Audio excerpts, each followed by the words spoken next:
All right, Keith, we're coming towards the end of the January transfer window, and the Eye has reported that Everton could spend £40 million on January signings due to their PSR headroom. Does that seem right to you? Because we seem to think that maybe there isn't as much headroom. Well, it all depends how you calculate 40 million. I mean, let's look at it this way, that if you sign four players at 10 million each, and you put their contract over 5 years, then all that would mean is that you would count £8 million this year.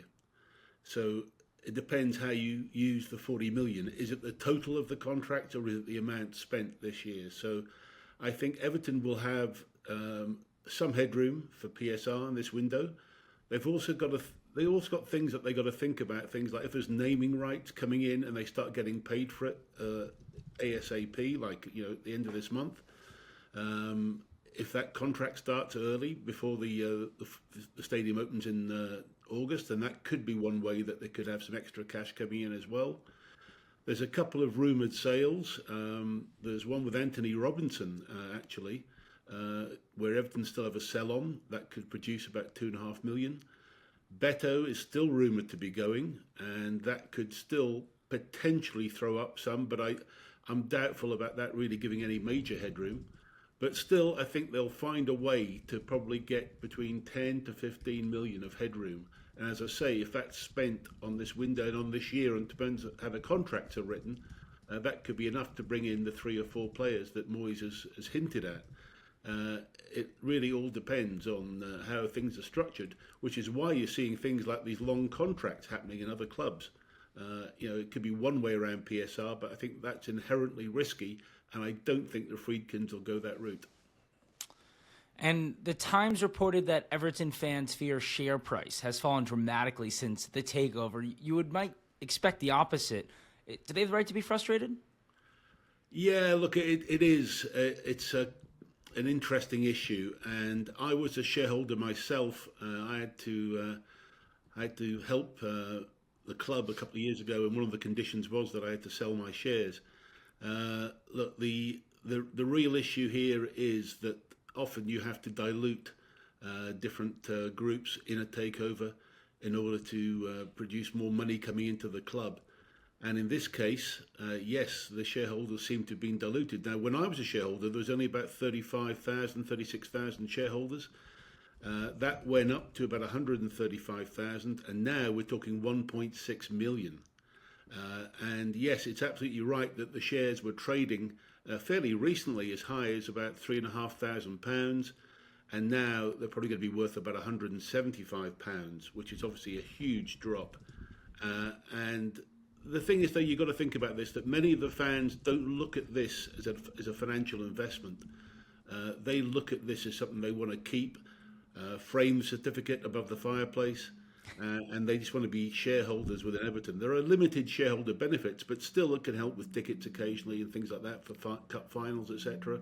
So there are some sort of benefits, but most fans would look at it as really, as I say, it's an investment in being a part owner of the club and something they're very proud of. There are a limited number. There's only about 1,500, so it means a lot to those fans that have those shares, and really wouldn't sell them. And if they'd been offered 10,000 before, they wouldn't have sold them. Now the reality is, if it's £175 now, if Friedkin has great success with the club, could Everton become worth 10 billion in 20 years' time? And therefore their share value will come back up. My favourite phrase about shares is always that shares can go down as well as plummet. And in this case, the shares have gone down. Now, there is a meeting coming up with the Friedkin Group. There is, a possibility. Now, if they were to restore the value just to those shareholders alone, it would cost about £27 million. So that's a pretty expensive exercise in terms of keeping shareholders happy. But they may decide to try and do something, improve the value in some way. I'm sure they're sensitive to the PR angle about this, but listen, overall, I'm afraid that's one of the the risks of being a shareholder in business. You can, as I say, it can go down as well as plummet. And what kind of effect might the move to the new stadium have for shareholders and that stock price you talked about? Well, as Friedkin is the biggest shareholder of all, he wants to see that investment, go up and increase in value. And that will depend, as always, the performance of the team on the pitch. Can they start then challenging for European places in a couple of seasons? Can they start reaping the rewards of the Champions League? Will their sponsorships go up as a benefit? And, will the club be able to do player trading and the academy working again? All the usual factors that we see with a club. There is no doubt that Everton will be poised to capitalise on all those areas with the new stadium. And so the chance has never been better in terms of now taking it on to the next level again. And Everton's revenue in 2023-24 was just reported around £187 million under the new PSR rules that are yet to be approved, but seem to be on their way. Could they have a budget of around £200 million to spend on player wages and transfers in the next year? I think that's a little bit hopeful. I would expect to see somewhere between 60 and 80 million of increased revenue as a result of the stadium. And so, I don't see us having the whole 200 million. But as I say, and as we talked earlier today already, depends how you count that expenditure.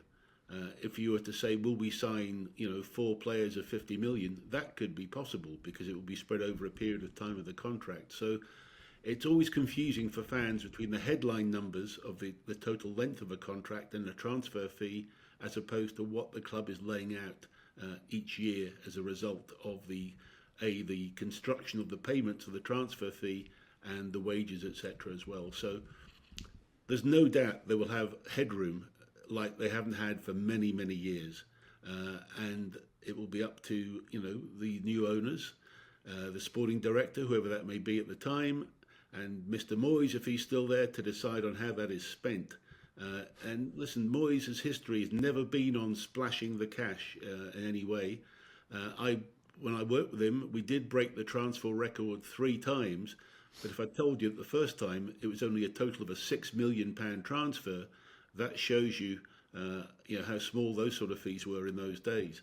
But still, Everton will be in a position to make some big deals happen. Yes,